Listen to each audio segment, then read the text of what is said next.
नितिन गडकरी खुलकर कह रहे हैं कि उनके खिलाफ साजिशें हो रही हैं। तो आखिर कौन कर रहा है उनके खिलाफ साजिशें और क्यों कर रहा है, सब पर बात करेंगे। हमारे साथ वरिष्ठ पत्रकार केपी मलिक सर हैं। मलिक सर, नितिन गडकरी जो हमेशा बागी दिखाई दिए, जो संसद में मल्लिकार्जुन खड़गे के हाथ में हाथ डाले दिखाई दिए, वो नितिन गडकरी अब ऐसी बात बोल रहे हैं जिसके बाद सबके कान खड़े हो गए। नितिन गडकरी ने कहा कि उनके लिए साजिश की जा रही है, उनके खिलाफ साजिश की जा रही है, उनका नाम खराब करने के लिए साजिश की जा रही है। तो आखिर कौन है जो साजिश कर रहा है? केपी मलिक सर, किसको फायदा होगा नितिन गडकरी को बदनाम करके?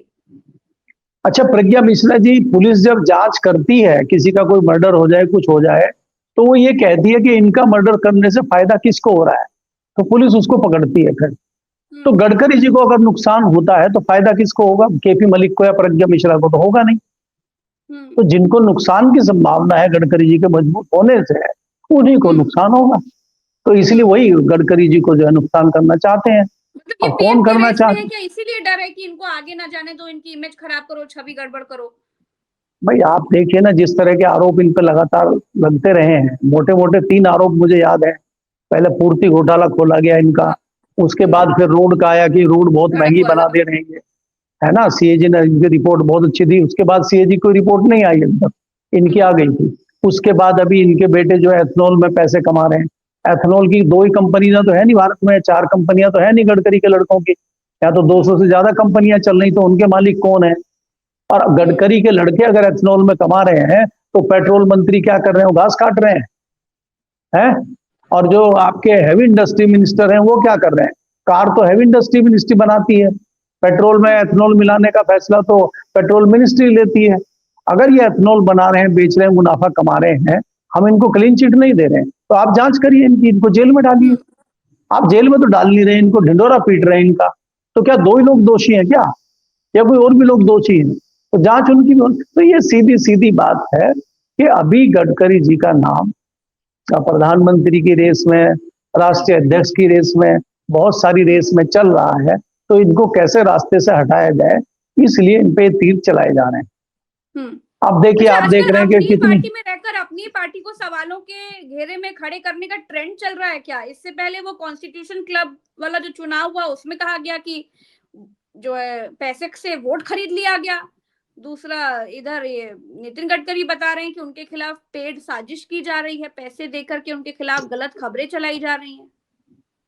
देखिए प्रज्ञा जी, इसमें कोई दो राय नहीं है कि भारतीय जनता पार्टी और संघ में आज 2 और 3 गुट बन गए हैं। क्योंकि भारतीय जनता पार्टी को जो पुराने समय से हम जानते हैं, भारतीय जनता पार्टी को सिद्धांतवादी पार्टी, नैतिकता वाली पार्टी माना जाता था। तो अब उसमें कई तरह के लोग आ गए, जो अनैतिक वाले लोग हैं वो भी हैं।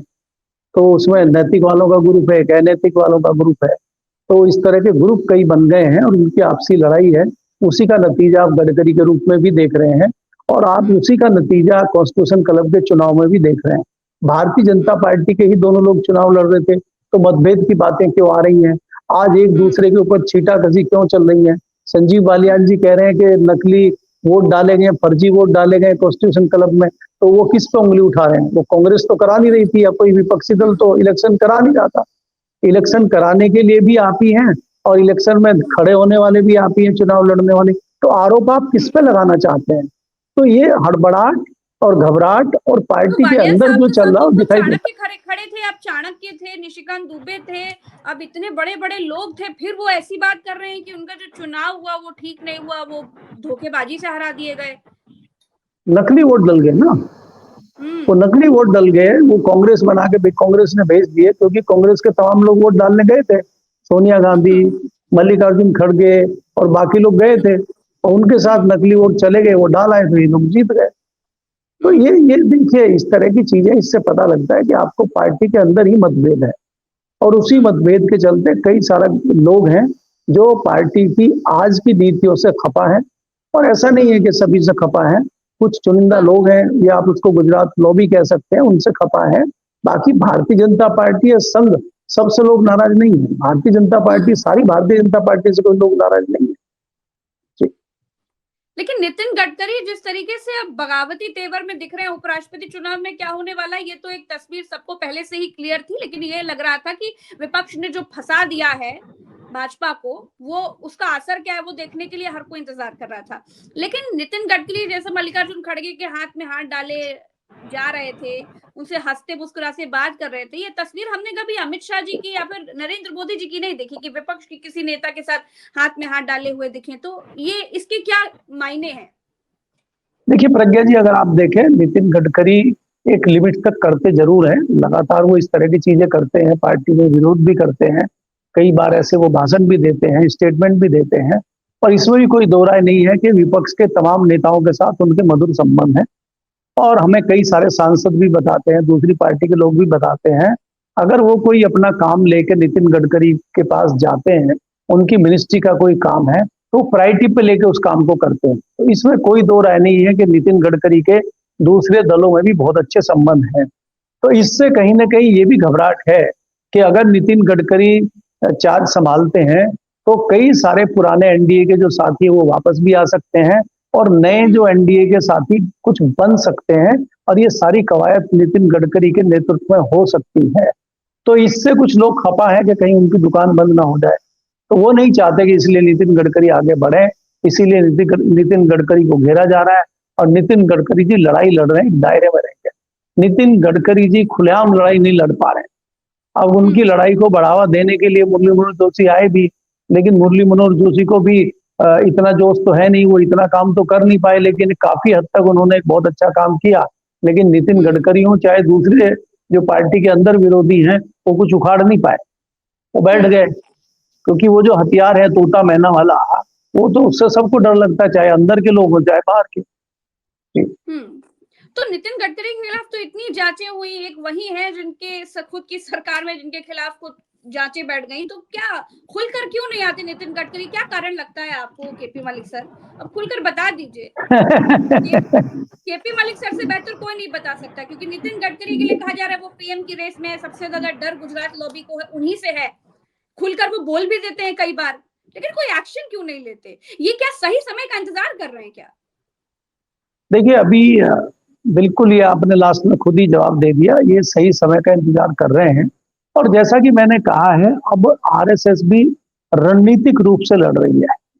जैसे कि बीच में चर्चा चली थी कि मोहन भागवत जी अपने 75वें जन्मदिन पे 11 सितंबर को इस्तीफा दे सकते हैं, संभावना भी थी।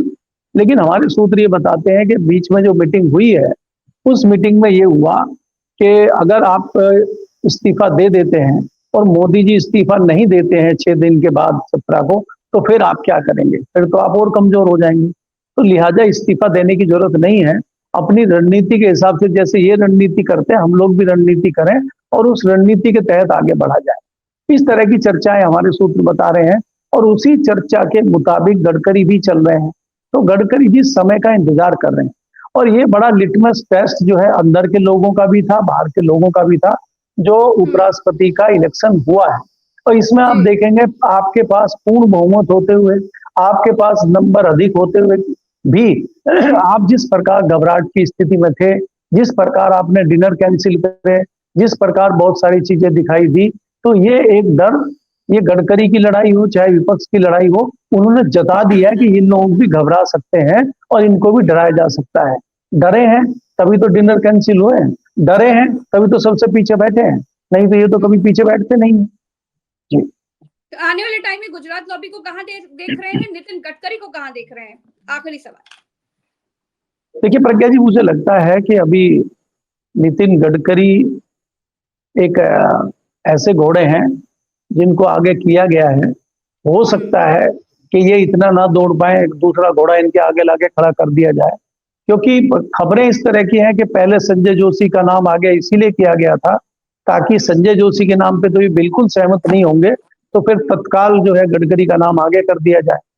अब गडकरी नंबर 1 की रेस में है, उनको ही बनाना है, इसीलिए ये गडकरी टारगेट हो रहे हैं। अब ये भी हो सकता है कल को अगर ये गडकरी को टारगेट करें तो दूसरा वसुंधरा को ले आए, या इसमें लॉटरी निकल आए शिवराज चौहान या राजनाथ सिंह। बहुत सारी चीजें हो सकती है, लेकिन उसके लिए थोड़ा इंतजार करना पड़ेगा। चलिए, बहुत बहुत शुक्रिया केपी मलिक सर, आपने समय दिया। दर्शकों का भी बहुत बहुत आभार। हम फिर मिलेंगे अगली चर्चा में। अभी के लिए इतना ही। चैनल को सब्सक्राइब कीजिएगा, वीडियो को शेयर कीजिएगा। नमस्कार, जय हिंद।